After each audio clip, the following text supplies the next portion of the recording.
নমস্কার। নিজেকে চেনা।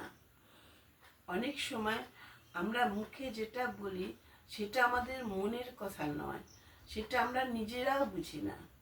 মুখে ভালো লাগে বলতে, তাই বলে ফেলি। এই ধরুন, আমি আমার এক বন্ধুকে বললাম, এরপর তুই আমাদের বাড়ি 15 দিন এসে থাকবি।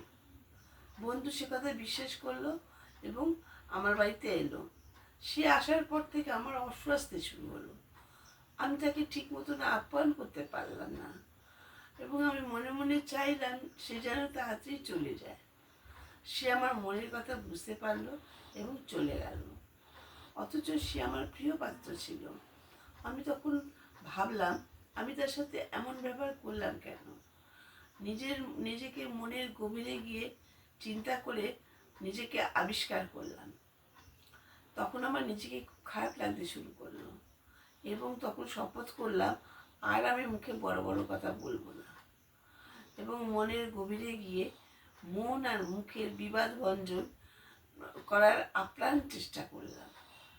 এতে আমার এই এতে আমার নিজের অহংকার অনেকটা দূর হলো।